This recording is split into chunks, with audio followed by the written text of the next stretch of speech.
Salut la communauté de co-critique, je m'appelle Annabelle Bureau. Bienvenue à ce deuxième épisode de La Voix de l'Aventurier, une nouvelle série où j'essaie d'explorer l'interprétation dans le contexte du jeu de rôle.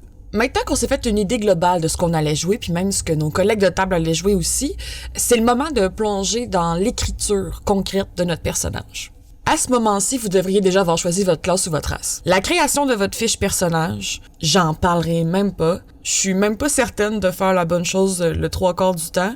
Il y a énormément de gens extrêmement talentueux partout sur Internet qui font des vidéos explicatives là-dessus et qui sont beaucoup mieux formés que moi sur le sujet. Donc, allez les écouter, eux. Moi, ce que je veux vous parler aujourd'hui, c'est la manière que je trouve le plus efficace pour créer l'histoire de son personnage. Je sais pas pour vous, mais pour moi, s'il faut que j'aille m'asseoir pour créer un document sur mon personnage, on dirait qu'il faut que ce soit un dimanche après-midi où est-ce que j'ai absolument rien de prévu à l'horaire, que je m'assois devant mon ordinateur puis que je vais passer des heures et la moitié du temps juste regarder mon écran vide en me demandant comment commencer. Heureusement pour vous, aujourd'hui, ce que je vais vous présenter, c'est un truc que j'ai trouvé, en fait, pour m'éviter d'avoir le syndrome de la page blanche quand je vais tomber en mode écriture de personnage.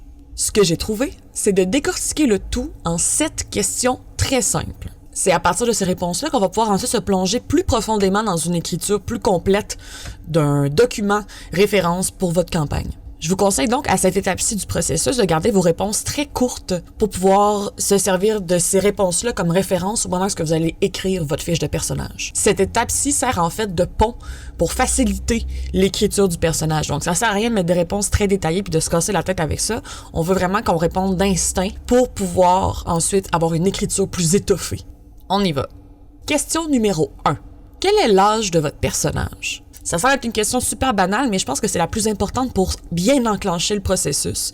Parce que ça va nous dire immédiatement, en fait, on va savoir à ce moment-là l'étendue d'expérience qu'il va falloir décrire pour qu'on puisse se faire passer une histoire qui a du sens. En sachant à quel âge, on est capable immédiatement de savoir combien d'années de vécu on a à décrire dans notre document, mais surtout la vision du monde que votre personnage. Un vieillard aura pas les mêmes expériences qu'un enfant, ou du moins aura pas la même vision du monde de l'un ou de l'autre. Question numéro 2. Quelle est la vocation de votre personnage? Il faisait quoi votre personnage avant de se plonger dans sa campagne? Parce que comme j'en ai parlé aux dernières vidéos, c'est important que pour que votre personnage soit riche, il faut que votre histoire soit organique. Et pour que celle-ci soit organique, votre personnage a besoin d'exister sans le contexte de la campagne. Donc, qu'est-ce qu'il faisait avant dans cet univers-là? Et c'est aussi le fun de s'imaginer qu'est-ce qu'il aurait continué de faire si la campagne, le contexte de la campagne serait jamais arrivé, s'il avait jamais été dérangé dans ses habitudes. Ça peut être aussi simple comme réponse que son métier, ou si on veut aller dans quelque chose d'un peu moins conventionnel, une très courte description. Question numéro 3. Est-ce que votre personnage a un ennemi? Même si cet ennemi potentiel ne fait aucune apparition dans la campagne, ou peut-être, dépendamment du maître de jeu que vous avez, c'est intéressant de savoir ce que votre personnage considère comme étant un ennemi. Autant ça peut être un ancien affront sur un champ de bataille où est-ce que un énorme gobelin lui a arraché un œil et depuis ce temps-là, il le cherche pour se venger, que ça peut être carrément le boucher du coin qui fait un meilleur chiffre d'affaires que lui dans sa boutique. On établit de cette façon-là, de manière concrète, le caractère de votre personnage au niveau des relations. Ça va vous aider par la suite à faire d'interprétation en situation de jeu. Question numéro 4. Est-ce que votre personnage a un allié?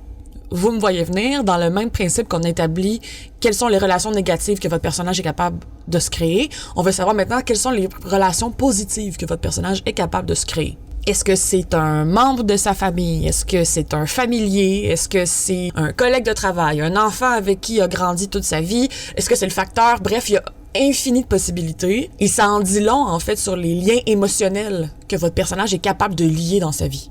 Question numéro 5. Quelle est la devise de votre personnage? À ce moment-là, je vous demande pas de devenir un poète des Lumières et de me sortir une phrase incroyable, mais une courte phrase qui nous donne une idée générale de l'attitude de votre personnage face à la vie. Ça nous force à éventuellement être capable, en situation de jeu, de décrire rapidement son personnage pour se présenter, d'avoir une banque de mots, en fait, qui sert qu'à ça, et qui sait peut-être se créer une catchphrase qui va être soit mémorable ou haïssable, dépendamment du type de personnage que vous voulez créer. Si vous manquez d'idées à ce moment-ci, si vous n'êtes vraiment pas inspiré, je vous conseille de faire une petite recherche sur Internet de phrases célèbres de personnes historiques, de personnages fictifs, de films, de livres, une ligne dans une chanson, peu importe, quelque chose qui vous donne l'inspiration et vous pouvez vous baser là-dessus ou même carrément prendre cette phrase-là si c'est quelque chose qui vous intéresse. Parce qu'il n'y a rien qui vous oblige à se servir de cette phrase-là carrément, mais si vous êtes capable de mettre quelques mots un peu lyriques sur ce que votre personnage a dans sa tête, ça aide après ça à être capable de mieux formuler qui est réellement ce personnage-là et comment est-ce qu'il parlerait. Question numéro 6.